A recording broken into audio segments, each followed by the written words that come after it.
Hi, I'm Ann Coulter. Welcome to my Substack. I have back again my friend Ryan Girdusky, who is not only an expert on populist movements around the globe, our last discussion, but on polling and pollsters and which ones we can trust and which ones we can't. And I'm dying to know what he has to say about the Trump-Biden polls. Welcome, Ryan. Polls can sometimes become self-fulfilling prophecies. If you Yes. remember in 2013 in New Jersey, Chris Christie had this massive 60% victory for New Jersey. It was a stunning victory. People talk about running for president. No, it was 2009, right? Oh, no, yeah, it was nine. No, it couldn't have been. It was probably 13. Yeah, it was 13. So Christie wins the reelect, huge margin. He got less votes in 13 than he got in 2009. But Oh, the Democrats just didn't bother voting. they didn't bother voting because the poll said he had it in the bag. So I'm not going to You show know, I up. have never understood this impulse. And a very striking example was the 2000 election, which, you know, Democrats like Mickey Cow still complain about. But the networks all called Florida for Al Gore when the entire panhandle was still voting. So Yeah. people would hear that and then just get out of line. And I have to say, I mean, this is apparently a universal phenomenon. I think I would react exactly the opposite way. Oh no, my guy's losing. I got to show him some support. Now I'm really going to get to the polls, but apparently I'm unusual that way. I had a friend whose mom told me she voted for McCain and Palin in '08 because she figured she'd be the only one to do it. So she's like, I didn't want to feel too bad, so I just voted for him. I mean, yeah, there are those occasional people, but many people just then say, I'm not going to show up. What's the point? We already lost this. So there are Right. times that polls do become self-fulfilling prophecies when people are like, well, this election's already over, so I can sleep in that day. I don't have to sit there and actually show up at a poll site on the rain or whatever the case is. Yeah, it actually works to our benefit in 2016. It was so overwhelmingly the polls, Hillary, Hillary, Hillary. New York Times that morning was I think 90+% chance Hillary was going to win. And I think it was exactly the reverse effect. A lot of people who wanted Hillary, a lot of young ladies, the wokesters are, oh, do I want to get out of bed? I think I'll just go get my nails done and I'll say I voted for Hillary. I think what also fed into it was people who didn't like Hillary but thought she had it in the bag were like, well, I don't have to feel bad about not voting because she has it in the bag.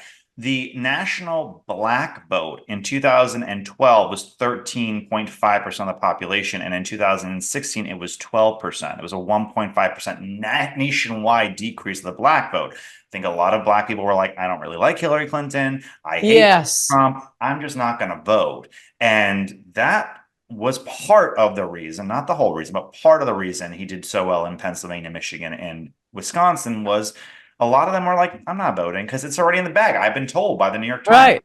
This is a surefire thing. And it really best election night ever. Yes, yes, it was. And then everything fell apart. But there's Um, nothing like seeing those people cry on CNN. It will never get old. I know, It I will know, never get old. I know. Even though I hate the guy, I That will was still great. watch those videos just for fun. Okay, so for the last question, since I'm so down on Trump, and I mean, it's closer than I thought because of immigration, but I mean, they're sort of neck and neck, and I don't know. I still think he's going to lose. I suspect you do not. So why don't you perk up my viewers I by telling us that he has a chance and he's going to win? I do not have the same view as you, but I want to tell you a very quick funny story. I had a donor call. So a donor called me because you know donors' brains, they're retarded. A donor called me 2 days ago. I think that he was a little inebriated when he called me late at night. And he said, I have a great plan for Donald Trump for his running mate. I said, okay, what is it?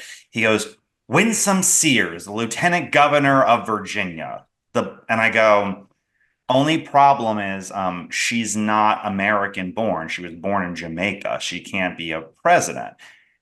He goes, really? I thought Jamaica was like Puerto Rico, like it's part of the United States. I go, no, it's not. And I said, I think you know JD Vance would be a good a good vice president. His response was, goes, I'm sorry, not knowing that a Jamaican can't run for president is not the stupidest thing about that. I wait, do wait. not. Oh, sorry. There's more. It Oh, gets there's better. more. It gets better. It gets better. I go, I think JD Vance would be a great running mate. And he goes, who the f is JD Vance? And I go, he's the senator from Ohio. He goes, well, is he black?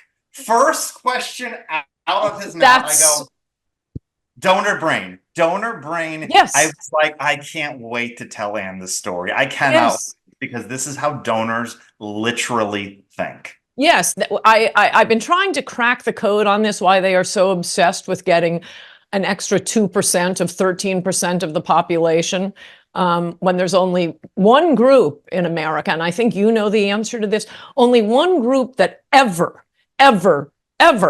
gives Republicans a majority of their votes. What group would that be, Ryan Jardusky?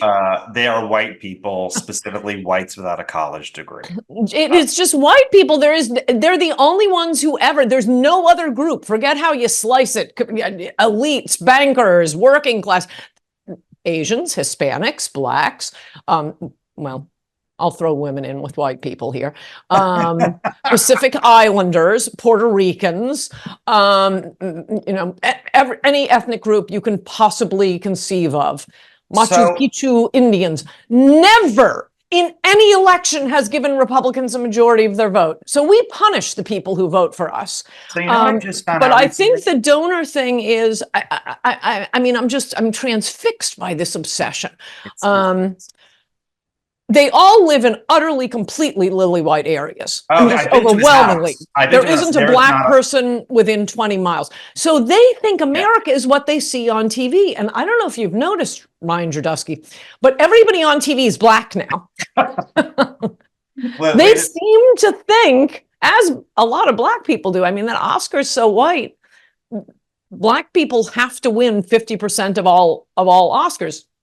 You're 13% of the population. If we're really going to do this quota-wise, I think the donors think blacks are half of the population. Yeah, based on commercials, and it's only the white guys who are still robbing houses. You know what I found out this week? I never knew this before. Which Republican did best with the Hispanic vote according to exit polls? Do you know? Since they started. Oh, well, not that BS Bush poll. No. Did better than the Bush one. Because that's BS. But did better than the Bush one. Wait, I think I do. Wait, are we including Florida with the Cubans? Yeah. Well, they didn't I mean, it's from a long time ago. I'll just say it was Richard Nixon. And yeah, of course it was, because it was long before amnesty. Those are the Hispanics who have been here for 200 years. But you know what? They were Hispanic like you and I are Hispanic. No, once Reagan gave them amnesty, now we get all the peasants coming in with their paws out for the welfare. But you know what Nixon's campaign messaging to, it was called Spanish-speaking Americans, whatever the hell it was. I won't bring your lazy brother-in-law here. No, it was, I will protect you from black criminals. That was his messaging to his. And he won in 2 landslides. This was the first time they ever looked at Hispanics as a vote, was his landslide. He got him. 72? 72. He got the Hispanic majority of the Hispanic vote because he said, if you elect, remember, it's after all the crime of the 60s, and he said, if you elect me, I will protect you from black criminals. And it was the best Republican turnout for Hispanics. Yep. Yeah, and he won in a landslide election. Not that I have a problem with it, but just for clarification, he actually said black criminals. Black criminals. It wasn't just like those it was the black alarm ads where you see the white guy breaking into the house. It wasn't just showing. It was specific. Remember, Nixon loved breaking ethnic minorities down by ethnicity. Yeah.